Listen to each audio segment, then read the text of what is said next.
Joe Biden. Did you watch any of the climate conference yesterday? No, I did not. I was watching Below Deck. He fell asleep. Yeah. And he fell asleep like for 22 seconds. He's tired. He's tired. I know, but I mean, when come you on, got, Trevor. Like we just like. He's 79 years old. He pulled it off a little bit because he had his arms crossed, and so he was like at church Sunday, I was super tired. For some reason, I was really tired. And you can fall asleep in church. It's okay because everyone's closing their eyes. Everyone's praying. They don't know if you're praying or not. As long as you're not snoring so you can close your eyes. So I close my eyes in church a lot. Sometimes because I'm praying or meditating, or sometimes I'm sleeping. And I'm one of those guys where if I'm sleeping, you'll know it. And so he's sitting there and he's straight up like that. And then after about 22 seconds, had someone not come up to him and nudged him, he would have fallen asleep. He probably would have. He was asleep.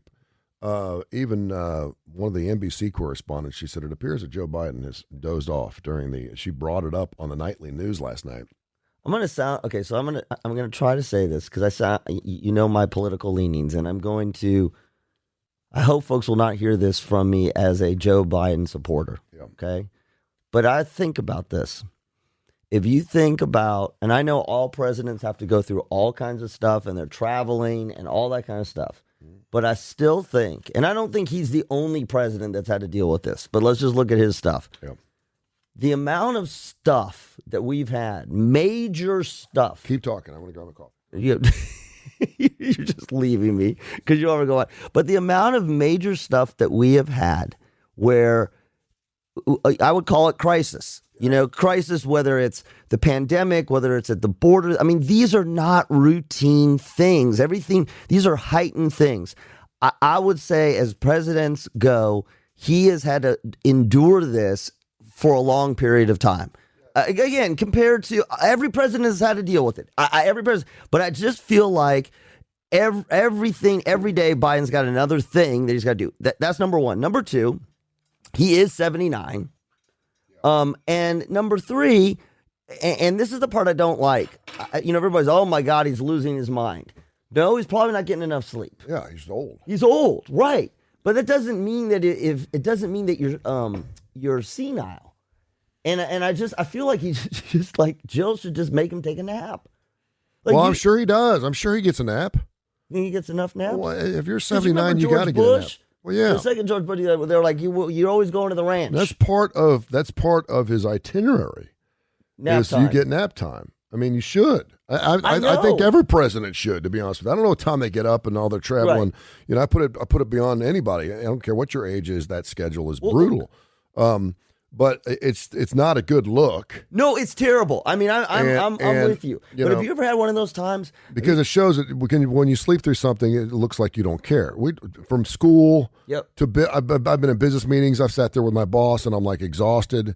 And What is it that you don't? So this is not that I don't care. I just can't keep my eyes open. Yeah, that's an interesting thing about sleep. So sleep will be triggered on a couple things.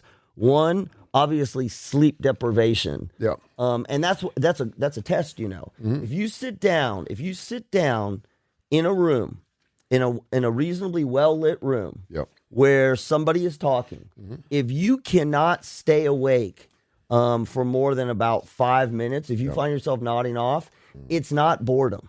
Yeah. It's not boredom. It's your own lack of it's sleep deprivation. Yeah. Now boredom will certainly. It's boredom, but you can be bored and not fall asleep. Yeah. I guess that's what I'm saying. Yeah. I've had it a million times. Sometimes I have it here while we're talking. Occasionally. We've got some major issues in this. Well, we got major issues in the world. And what's happened is we're not allowing our clocks to run correctly. Because we love our coffee in the morning to get going. And I'm never going to take that away. I just got to get my cup of coffee. I know that's right. But then we're having a really hard time sleeping at night. Yep. So we're taking pills or whatever it is for that. And then we're sleepy when we want to be awake, and we're awake when we want to be sleepy. That's really bad for you. So there's a lot of research going on. Big research here actually locally at UAB on circadian rhythms, our natural sleep-wake or our awake, alert, non-alert systems. And oh my goodness, I'm telling you, my wife's been a big fan of this, or big proponent of this. your sleep, we always talk about obesity is related to freaking everything, sort. Sleep is related to everything, including obesity. So this idea that I can get by without sleep, your telomeres, your brain structure changes over time if you do not get good quality sleep, to the point where you can see similarities with dementia. Yeah. I mean, like it's... Oh, yeah. And we're realizing that our work schedules, and not just our work schedules, but the work schedules and the way we live is messing it up so much that we're creating tons of inefficiencies. Yeah.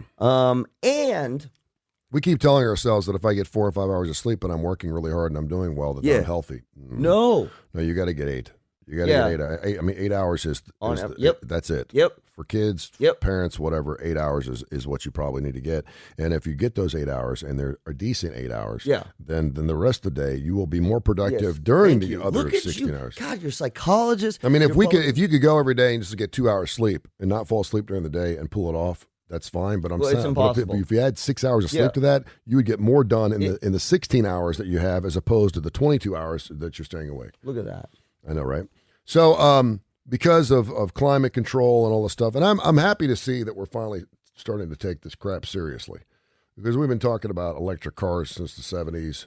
And again, whenever you want to make major changes in your life, it's going to hurt a little bit at first, right? It's like cancer. You want to get better? We're going to have to put you through chemo. It sucks. Well, okay. And most big things you got to change. Yeah. Do you want to take the short-term pain in order to have long-term positive effects? Not where we live, right? And so not in this country, exactly. And so it's kind of like, so you have to start going, okay, if I'm going to give this up, this is going to hurt really, really bad. But in the long run, and it's going to take a while to get there, but it's going to be a better thing. And again, a lot of people don't want to do it on our clock. Well, you know what that exactly is? Yeah. Right. That's taxes. That's the $1 trillion debt. Sure. Right. Yeah. Balance the budget. Have more taxes? No. Yeah, we'll just push that off. No, we'll push it off because we'll be dead. Yeah. I think one of the things that I've heard coming out of it that has been the most interesting and scary to me is they're talking about the average or the amount of increase in average temperature around the world. Yeah. And I think what's so scary for me and eye-opening is they're like, well, if the temperature goes within 1 degree of Celsius, if it stays within there, we can be okay. Yeah. Now, but if it goes to 2, we're in big ass trouble. Yeah. It doesn't sound like much, but it is. That's what. Yeah. This is a very fragile. I mean, if anyone has looked at the history and the science of how the Earth was formed and how it got here, it was the perfect storm to the 1,000th degree. I mean, everything had to be just perfect for it to create this development, this land development. Now, again, we could have been created in a different light where we could succumb to 500-degree temperatures and live through it and everything else. It's pretty crazy. So there are some unexpected effects of climate change that came out yesterday. From the UK? No, this is actually the Intergovernmental Panel of Climate Change that came out in August. I have some ideas. Go. There has been, and I said this, we had no allergies in the 70s and 80s. That is one of the big things. Yeah. We got a ton more allergies now because of climate change. If you felt your hay fever or grass allergies getting worse over recent years, you might not be imagining it. Recent published in the Proceedings of the National Academy of Sciences found that pollen had increased by more than 71%. And last 20 days longer than it was in just 1990. So if you think your allergies are bad, they are. Yeah, I mean everything's tied to everything. Everything you do is tied to 50 wrinkle in time. Exactly. So because if the temperatures are warmer, the trees are staying pollinated longer, and our fall's getting shorter. I'm just telling you, right? Invasion of the jellyfish.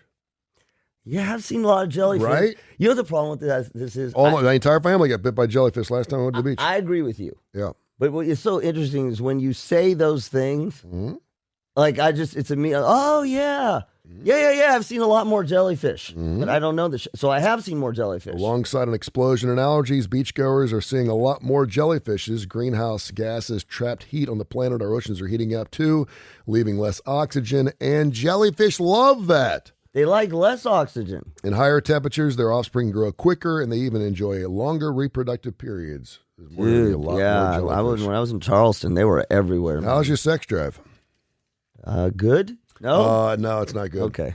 According to a study, you guessed it, climate change is changing our sex drives. Why? Circadian rhythm? With the U.S. birth rate largely on decline for the last century, researchers examined whether rising temperatures were taking their toll on couples. The National Bureau of Economic Research found that for every day that soared above 80 degrees between 1931 and 2010, there were 0.4% fewer births 9 months later. As it gets hotter, we ain't horny. See, what's so interesting about this, and I don't know if this is too deep for our discussion, but I love this because you're talking about, what did you say, 0.4%? 0.4%. It doesn't sound like much. But everybody will go, but people will go, 0.4%, that's nothing. Over the course of 90 years? Yes, right. I mean, I think, again, I go back to, you could be a guru for this kind of public health stuff. Yes, I'm going to turn you into a public health person. Okay. Because it's all about percentages and odds,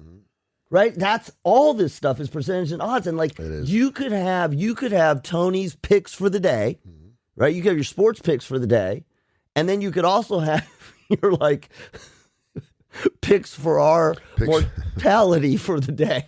Yes. Over and under, are we going to be here in 20 years? Oh, you could do. Does Vegas have lines on how long we're going to be here? I'm sure they do. Oh, see this. And a lot of these are just these are all miserable. There's nothing unexpected climate control changes that are good. No. Period. Because we're messing with. Unless you just like really hot, dry weather, then you live in Phoenix. But seriously, Phoenix is getting hotter, and the Antarctica, there's other places that are getting colder. Hell, it was 117 degrees in Seattle this past year. Yeah. Shark bites. As swarms of jellyfish take over oceans, great white sharks are finding it a little bit more difficult. Earlier this year, research found the species were being forced into new waters, causing populations of endangered wildlife to plunge. So here's what we got going on. We have this oxygen issue. So the jellyfish are taking over the broader ocean area. The smaller fish are coming in. When the smaller fish are coming in, the sharks are coming in, and the sharks now are obviously looking for warmer waters as climate control changes, and those warmer waters expand. So do their population. Yes. To so much, I heard some story on NPR or something like that about these particular fish, or I don't know what the hell they are. Anyway, they hang off the North Carolina coast. And now they're all the way up in Massachusetts. And they're like, what the hell are these fish doing here? It's because the waters are so warm, they don't know where they're at anymore. So everyone's just swimming everywhere, which means more shark bites. Here's what's really amazing. We should get our meteorologist on from Fox 6 if he's willing to still come on and talk about it. No, he's still doing a meteorology. The Geophysical Research Letters found that at the start of 2010, there were about 18,000 lightning strikes recorded in the summer months. 10 years later, there are now, on average, 150,000 strikes over the summer months. I can't even do the math on that. From 18,000 to 150,000, they said there's going to be a much better shot of being hit by lightning, also forest fires, and everything that lightning comes along. I love lightning if I'm sitting inside and watching it, but yeah. I can't wait to go ahead, keep going. And finally, since we're just finally since we're getting through this COVID thing, we know that any type of virus or whatever is usually born in insects and or animals, which that we believe COVID is. If you thought you were safe from mosquitoes in the cold, miserable UK, that could soon change. Warmer temperatures and more rainfall from climate change could provide the creatures with ideal conditions. Writing in the Lancet Infectious Diseases Journal, experts said that just a 2-centimeter rise in temperature could extend mosquitoes' activity season by 2 months and geographical spread by up to 30 by 2030. That means they're going to get mosquitoes in LA and Phoenix. Yeah. And the other thing is too and we've already had. I was watching some show on the Panama Canal the other day. One of those history channels, is boring history channel things that I love. and they lost 100,000 workers To malaria? to malaria while they were building the Panama Canal. Did you realize Yeah, that? Dr. Gorgas, physician from Birmingham who was helping build the Panama Canal. He was actually the inventor, if you will, of international medicine and international public health medicine because they were trying to keep all these workers alive. Yeah. So okay, what do you do? And if you don't want to go here, you'll tell me because it's live. What do you say? We fly by the seat? No, we don't fly. No nets. No nets, baby. What do you do with the folks who say, well, God created this earth and God would never do this? Now, God would never create an earth for us that would have all these problems, so this is not really an issue. It's just a blink in time. No. That doesn't work that way. Okay. God created this earth, but he gave us free will. He's like, okay, here you go. I built you this perfect place. Have at it. And try not to trash the hotel room. And we're trashing it. And then so why isn't God stepping in and fixing it? Because it's not his will to do so. He created us. He knows how things will end up. But he's not here to fix things. We can pray that he fixes things, and sometimes he doesn't, but you're a small part. You're a grain of sand on the beach of his life. And he will do everything he can to help you. But if by helping you, it screws 20 other people over and it messes up his will, then it ain't being done, right? Yeah. That's why you pray really hard, and you always pray for not what you want, but what you need. You don't always get what you want. People who are against this? I don't know. It's not true. I don't know. It's not happening. I haven't. You know It's what? not really I haven't heard from those people in a while. Yeah, I do. I think it is interesting because their beach houses have been destroyed by hurricanes over the last 3 years. And you're like, you know what? There may be something to this. I agree with you. For the first time in history, by the way, that birth thing. For the first time in history, we have more people now dying than we have birthing. Which not related. Our to COVID. population is not related to COVID because I know we have that here in this state. No, it was trending in that direction. Yeah. That has a lot to do with the fact that people don't want to have kids and they're getting married later, and maybe they just don't want to. Well, because they're not horny. Are you horny when it's 98 degrees? Are you just hot? Yeah, it's hot and steamy. Yeah, well, you want to make your own hot and steamy. I'm not really in the mood when it's 98 degrees. I just got done cutting grass. Yeah, that's true. You know? That's true. Let me go bathe first. Let me go take a shower, something like that. Turn the air down. Yeah, and if you're just hot and sticky, then you're really not in the mood. So some different things, climate control things that you want to do. But the Biden thing, he's getting absolutely hammered on. That's okay. And I mean, you should. I mean, you don't fall asleep. Yeah. You don't fall asleep. I just, again, that's my thing is that I would love to see. Let me say this, and I am not a Donald Trump supporter, but Donald Trump had this weird energy. He ate like crap. He never slept, and he never seemed tired. Yeah. Ever. Yeah. Ever. He wasn't. Yeah, it is very interesting. I'm trying to think who else. Because, I saw Clinton sleeping. I've seen both Bushes sleeping. I think everyone slept at one point. I never saw Donald Trump Barack sleep. Obama. Yeah. Man, I could never, I could never be the president. I wouldn't want to sit in all those meetings. You would do terrible. Oh, my gosh. Horrible. After an hour, let's wrap it up. Let's go. No, it's got to be something really good to keep my attention global climate change? For more than an hour. I mean, I could do it, but it would be with cameras. I'm a 1 hour man with cameras on you all the time. Yeah, I always wanted to make this because people keep saying this because Biden's screwing up, and let's just be honest with you, he's messed up a few things here. Yeah, regardless of your political affiliation, absolutely. Even the Democrats can't get on the same page with stuff, and that's just the way it is. And a lot of people are like, if this was Donald Trump, we would be. Oh, so much better. Everything. No, we would be hammering his ass. Oh. I was going. We'd be hammering his ass. If he fell asleep, you mean? Yeah. Oh my gosh, it would be unbelievable. Yeah. And so why aren't we doing this to Biden? And the answer is easy. It's much easier. Think about you got two uncles. Two what? Uncles. Yeah. Yeah. And one is a blowhard, always telling you how he can make the life better and this is the way it is, and he's hypocritical and blah, blah, blah, blah, blah, blah, blah, blah. Yeah. And then you got the one that kind of sits back and just kind of goes with the flow. He's kind of quiet, but he's a nice guy, and he's human. And so when they both do the same thing, which one is it easier to make fun of? The blowhard, the one that's a pain in the ass. Yeah. No, I and agree with you. so Trump is open season, and he don't care. Right. And so that's why. So for people out there, why aren't we talking about Joe falling asleep? Well, we are. Right. But it is what it is. Yeah. It's easy to hammer on someone who is incredible. And some people would say that that's not very presidential, and some people would say that Trump is like. So that's why you're hearing a lot more. It's not that we're protecting him. It's just like, and he's 79 years old. And he's been doing this, do you know how been doing it long? for 60 years. That is, anybody who, I work with some companies where they're like the average tenure at the company, I don't mean academic, is like, I think it's like 27 years. Still, back in the day, right before downsizing, that's how it was. You stayed at a company, you stayed at a job forever. And so I meet a lot of people there. How long have you been at this company? 36 years. Yeah.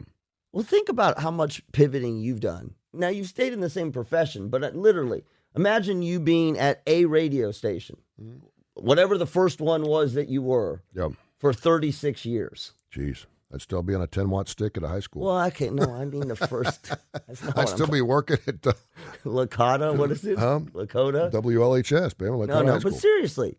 Like, that's the thing. I mean, I can't imagine. I should go back there and teach a class. This is just me. I can't imagine staying in the same job. I haven't stayed in the same job for more than 15, 16 years. Yeah, but you've been a psychologist for how long? That's my profession, but I've not stayed. That's what I'm saying is imagine I haven't stayed with the same company, if you will, for 27 years. Yeah. I don't know how people... It's got to be a perfect situation. Well, that's what I'm saying. What's unique about our politicians? I mean, you can hammer on. But he's a political in a profession. He's not been president for 30 That is years. true. Okay, I guess he's doing the same thing you were doing. Yeah, he's just moving around within the field. You're moving around within your field. That's true. And I'm moving around within my field. All right, so we should take a nap now. We could.